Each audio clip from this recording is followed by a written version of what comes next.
믿더라도 이런 말씀 보면은 마른 침이 그냥 꿀꺽 넘어가고요. 믿는 사람들은 이런 말씀이 임하지 않고 우리를 대적하는 원수에게 임하는 그러한 역사가 있기를 바랍니다. 불순종의 결과들이라는 제목인데요. 지난주 말씀 인도 받으신 것 나누시고요. 우리한테는 해당되지 않는 말씀입니다. 그런데 왜 하냐? 해당되는 사람들이 있기 때문에 교육적인 차원에서 그렇게 해야 됩니다. 우리가 복을 받아 누리더라도 복을 받지 못한 사람들이 세상에 많이 있습니다. 첫째, 복의 개념이 잘못됐고, 둘째, 그것이 저주인 것도 모르고 사는 사람들이 있기 때문에요.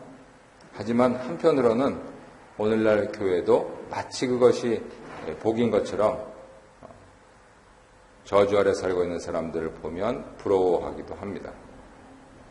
그래서 신자 정신교육도 필요하고, 그리고 한편으로는 모든 게 다 있는데 인생이 곤란하고 힘들다라고 생각하는 그러한 분들에게 그 원인이 무엇인가? 결국은 하나님께 순종하지 않아서다라고 하는 부분들을 잘 가르쳐야 할 책무가 먼저 믿은 우리에게 있는 것입니다. 해당되지 않는 내용이기 때문에 다만 시험에 들지 않고 악에서 구원하시기를 중보기도하는 그런 마음으로 잘 말씀을 들으시고 간단하게 이렇게 마치도록 하겠습니다. 불순종이 부른 심판은 순종의 결과로 누릴 복과 정반대 모습을 하고 있습니다. 이것은 가나안 땅이나 많은 자손 자체가 그들에게 복이 아님을 보여줍니다. 오늘 말씀은 하나님을 저버리고 그분의 말씀을 멸시할 때 어떤 재앙과 저주가 임하는지 상세히 소개하고 있습니다. 말씀을 나눠보겠습니다. 앞서 언급한 내용 2절에서 6절까지 순종에 따른 축복과 상반되는 내용으로 불순종에 따른 저주에 대한 경고의 서론입니다. 언약 백성으로서 하나님의 명령과 규례를 지켜 행하지 않을 때 따르는 결과는 무엇입니까? 법에 명시하고 있는 모든 저주가 그에게 임하고 그의 위치나 상황을 막론하고 끝까지 그에게 미치게 될 것입니다. 개인이든 민족이든 복과 저주는 하나님 말씀에 순종하느냐 안 하느냐 그 여부에 달려있고 그 결과는 삶의 전 영역에 영향을 미치고 있습니다. 15절에서 19절은 1절에서 6절까지 복의 내용과 정확하게 대칭을 이루면서 그렇게 의인화돼서 표현합니다. 복이 사람처럼 우리에게 다가오듯이 저주도 사람처럼 우리에게 다가온다. 그런 뜻이 되겠습니다. 모든 저주들이 다가온다 라고 하는 것은 그것들이 너를 따라잡을 것이다 라고 하는 뜻으로 번역할 수가 있습니다. 그것은 복과 저주의 선포가 하나님 주권 아래 달려있다. 그래서 언약의 주님으로서 하나님께만 순종하느냐 불순종하느냐 그것이 문제지 그 사람이 어떻게 하느냐 하는 부분들은 전혀 상관이 없다는 말씀이 되겠습니다. 이것이 비윤리적이 되어도 좋다라고 하는 뜻이 아니고요. 윤리적이 되지 않을 수가 없다라고 하는 뜻입니다. 영적인 사람들은 도덕적이 되지 않을 수가 없습니다. 영적이면서 비도덕적이다라고 하는 것은 상상을 안 합니다. 그래서 하나님을 믿느냐 안 믿느냐 그 문제라는 것입니다. 약속의 땅에 들어간다고 해서 반드시 복을 받는 것은 아니고 하나님 말씀을 듣고 지키지 않는다면 아무리 축복받은 땅에 들어가도 도리어 저주당하게 될 것이다. 이것을 확대 해석하면은 아무리 교회에 오래 나와도 천국 못 갈 수 있다. 이리 말씀드릴 수 있습니다. 교회만 나오면 다 천국 가냐? 아닙니다. 교회에 나와서 어떻게 사느냐? 뭘 믿느냐? 이것이 문제가 되겠습니다. 오늘날 현대에 많은 크리스천들이 있는데 옛날에 죽어가면서 믿었던 그 시절보다도 오히려 교회가 더 비난과 조롱의 대상이 된다 하는 것은 오늘날 사는 크리스천으로서 깊이 생각해 봐야 될 그런 문제가 되겠습니다. 2번 보겠습니다. 불순종에 따른 저주는 자신만 아니라 그의 삶의 모든 영역에까지 영향을 미칠 것이라고 경고합니다. 누구에게 또 무엇에게까지 영향을 줍니까? 그 결과는 자신은 물론 그가 속한 공동체, 그가 소유하는 그릇, 짐승들, 그가 경작하는 땅에 직접적인 영향을 미치게 됩니다. 성읍과 들, 이것은 모든 삶의 터전을 가리키고요. 광주리와 떡반죽 그릇, 이것은 인생이 하는 모든 수고를 상징을 하고 있죠. 또 태열매 토지에 솟은 우양의 새끼, 이것은 영적으로 생각하시는 것이 좋습니다. 저도 딸만 둘이 있으니까 대가 끊기겠다라고 해서 옛날에 아무리 10명 주렁주렁 났어도 다 하나님 사람 만들지 못하면 대가 끊기는 겁니다. 영적으로 성경적으로 생각을 하셔야 됩니다. 들어갈 때 나갈 때 이것은 군사 행동과 밀접하게 관련이 있는 것입니다. 여호수아나 다윗이나 솔로몬의 군사 지도력과 관련해서 반복적으로 사용되고 있는 말씀이죠. 그러니까 되는 사람은 들어갈 때 나갈 때 되고 안 되는 사람은 들어갈 때도 안 되고 나갈 때도 안 되고 들어갈 때는 됐으나 나갈 때가 안 되고 들어갈 때는 안 됐지만 나갈 때가 되고 뭐 이러면서 온갖 인간의 우수사대 가운데 산다 하는 것이죠. 나눔 1번 함께 읽겠습니다. 순종이든 불순종이든 그 결과는 개인에게뿐 아니라 공동체에게도 영향을 미칩니다. 나의 죄와 불순종으로 인해 공동체, 가정, 교회, 직장 등이 어려움을 겪은 경우나 반대로 나의 순종으로 인해 공동체 안에서 선을 이루고 덕을 끼친 경우가 있었다면 구체적으로 함께 나눠봅시다. 그래서 사실 오늘 말씀은 초신자들에게는 조금 어려운 말씀입니다. 조금 더 신앙의 위치에 쓰셔야 이해가 되는 말씀이고 기신자들이 이러한 말씀을 나눌 때 좀 자랑처럼 나온다. 그러면 아직 좀 신앙이 덜 성숙했구나 이렇게 생각이 되면 됩니다. 그런데 참 우리가 보기에도 마음 아프고 어렵고 그렇지만은 결국 그렇게 희생을 통하여서 가정과 교회와 직장이 든든히 서고 하는 것, 그것이 하나님께 순종하는 그러한 일이 되겠죠. 간단하게 표현하면 그것을 이제 십자가를 진다 이렇게 표현을 하고 있는 것입니다. 2번 보겠습니다. 하나님과의 언약을 배반하고 말씀에 불순종하는 자들에게 임할 진노와 재앙을 경고합니다. 20절에서 24절인데요. 그들이 손으로 하는 일마다 저주, 혼란, 책망을 내려서 결국 망하게 될 것이라고 경고합니다. 이 같은 일들이 일어나는 이유가 무엇입니까? 언약 백성인데도 불구하고 이스라엘이 악을 행하여서 언약의 주권자이신 하나님을 저버렸기 때문입니다. 하나님께서는 언약을 지키지 않는 자에게 얼마나 철저히 심판하시는지, 그리고 얼마나 언약을 지키지 않는 사람들이 철저하게 멸망당하게 되는지 근본적인 이유를 밝히시고 있습니다. 그것은 그들이 악을 행하여서 하나님을 잊어버렸기 때문입니다. 직역하자면 네가 나를 버렸다 이렇게 말씀을 하십니다.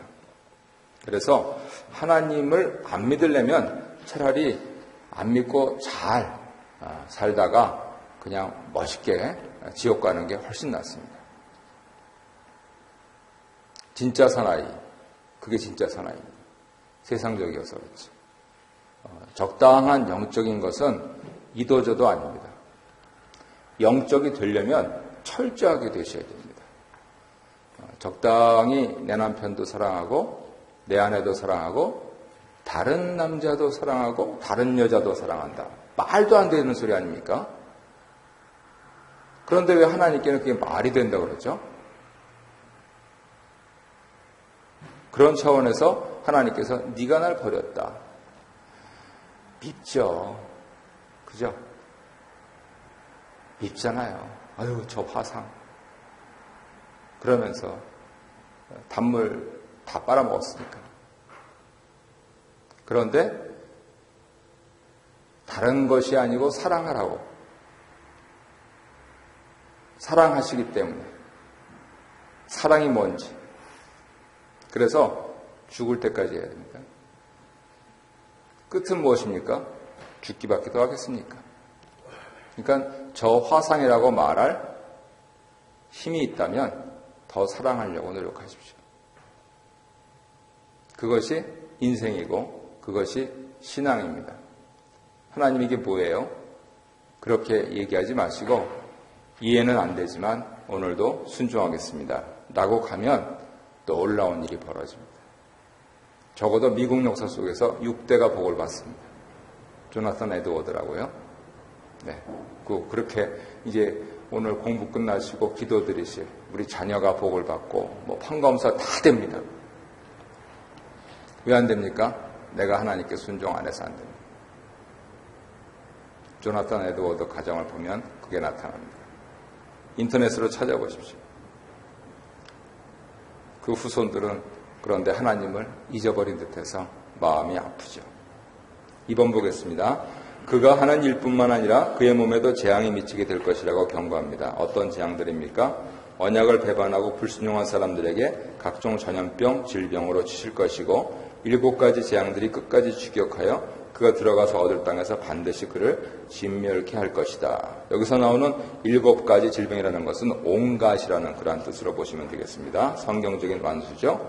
치명적인 것인데요. 백성들 사이에 급속히 확산되고 땅의 수확이 현저히 감소될 것을 경고합니다. 그래서 믿는 사람들은 바로 몸살이 나더라도 저는 어렸을 때부터 그렇게 배웠습니다. 아유 하나님 제가 이거 오늘 너무 어떻게 한다고 무리를 제 욕심대로 했나요? 혹은 아유 제가 이거 몹쓸 것을 먹었거나 혹은 못 볼 것을 봤나요? 작년보다 올해 수입이 줄었으면 하나님 이게 제가 뭐를 또 하나님과 청산해야 될 게 있습니까? 저는 이런 식으로 신앙을 배웠습니다. 그것이 하나님을 항상 의식하면서 하는 일입니다. 왜냐하면 믿는 사람은 복을 받을 수밖에 없어요. 하나님께서 그래 네가 어떻게 잘 믿나 보자라고 하면서 테스트하시는 기간은 굉장히 짧습니다. 1년, 3년. 그런데 이게 계속 장기화된다. 이거 문제가 있는 겁니다. 내 몸에서부터 나의 사업까지 혹시 내 욕심이 아닌지 내 죄가 없는지 라고 하는 부분까지 철저하게 가려내는 것이 신자의 삶입니다. 근데 믿지 않는 사람들은 이거를 안 하는 거죠. 왜 이렇게 안 되냐고 그러면서 하늘을 삿대질하고 그렇게 하는 거죠. 그래서 이러한 믿지 않음에 대한 죄, 이것에 대한 하나님의 심판의 의지가 얼마나 단호하고 철저한지 이렇게 보여주시는 거고요. 단순히 자연재해나 우연으로 처리하는 것이 아니고 믿는 사람들은 언약으로서 언약의 하나님께서 언약의 주권자로서 의지를 갖고 지금 활동하신다, 역사하신다라고 하는 것을 믿어야 하는 것이죠. 3번 보겠습니다. 이스라엘이 하나님 말씀을 멸시할 때 때를 따라 적절히 내리던 비와 하늘 그리고 적과 꿀이 흐르던 가나안 땅은 어떻게 될 것이라고 경고합니까? 하늘이 노시 되고요. 그래서 뜨거운 태양만 장렬하고요. 비 대신 티끌과 모래를 땅에 내리고요. 땅은 철과 같이 되었어요. 어떤 소산도 거두지 못하게 될 것입니다.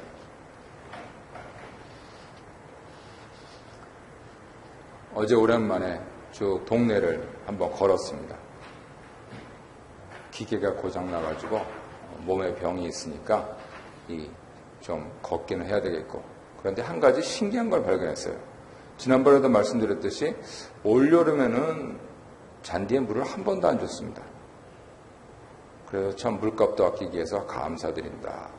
네, 감사한금 드려야 되겠죠. 그런데 어떤 집을 지나가다 보니까 아직도 물을 주고 있어요. 그런데 그 집 잔디는 우리 집보다 10분의 1도 안 났더라고요. 이야, 온갖 좋은 흙을 갖다 주고 일주일에 3-4번씩 물을 줘도요 안 되는 데는 안 됩니다. 그래서 어저께 그것을 깨달았습니다. 이야, 이거 하나님 되게 하셔야 되는 거구나. 그래서 그 한강 잔디에 대해서 이러한 비유가 가능하다면 참 프레셔스 하잖아요. 우리의 인생이라는 것이 얼마나 놀랍고 얼마나 은혜로운 그러한 삶입니까? 이거를 대충 살면 안 되는 겁니다. 오늘을 천금처럼 여기고 그리고 열심히 최선을 다해 살아야죠. 내가 최선을 다하는데 안 된다. 그러면 하나님께 여쭤야죠. 왜냐하면 결국 내 인생을 갖고 계신 내 인생을 주관하시는 분은 하나님이시기 때문에 그러한 하나님과 나와의 언약적인 관계 속에서 문제를 해결해 나가야죠. 아니면 숙제를 풀어가야죠. 잘 될 거야. 좋은 얘기입니다.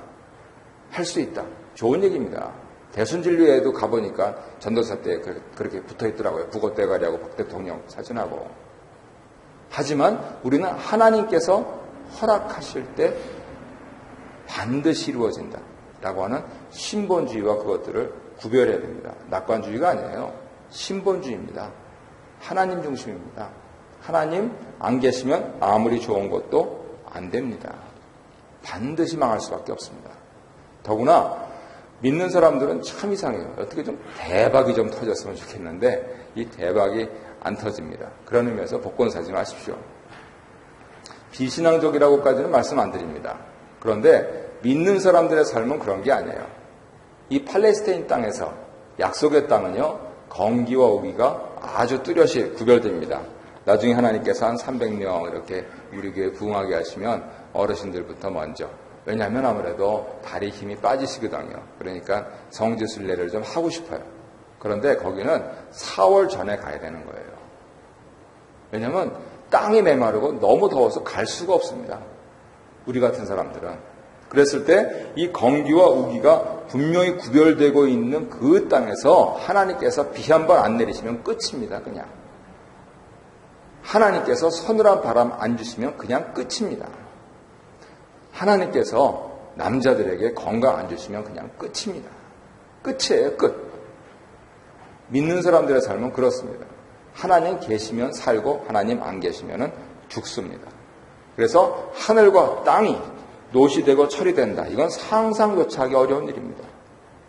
그래서 이 티끌과 모래처럼 그 광야의 사막에 흙, 먼지, 폭풍이 우리 인생에 임하지 않도록, 비록 언약의 땅이지만 그 가나안이 저주의 땅이 되지 않도록, 하지만 진짜 끝까지 간 사람이 있었죠. 바로 오므리 왕조의 위대한 왕 아합이었습니다. 어떻게 되었습니까? 열왕기상 17장을 보면은요, 3년 6개월 동안 비가 내리지 않았습니다. 이야, 백성들은 죽어나가는데 왕은 그래도 살더라고요. 통치자들 나쁜 사람들입니다, 정말. 서민들은 전혀 안중이 없어요. 그러니까 우리는 서민으로서, 그 전에 하나님 백성으로서 우리 살 길을 찾아야 됩니다. 어떻게 찾습니까? 죄 짓지 말고 하나님 앞에서 항상 하나님 의지하면서, 하나님 순종하면서 하나님 말씀하신 것대로 살겠습니다. 그러면 하나님께서는 반드시 일용할 양식을 주시고, 일용할 양식이 우리가 서로 성금과 나눔을 통해서 더 풍성하게 넘치도록 하시는 것이죠. 그래서 그러한 영적인 원리들을 잘 체득하셔서 우리 교회에 속한, 우리 공동체에 속한 여러 성도님들께서는 인생이 거의 지나갈 때 참 하나님께서 참 좋은 교회에서 여러 좋은 가정들과 더불어서 내 인생을 의미 있게 하셨다라고 하는 그러한 후일담들을 기쁨으로 나누시기 위해서 오늘 힘들여 열심히 최선을 다해서 하나님께 순종하면서 사시길 바랍니다.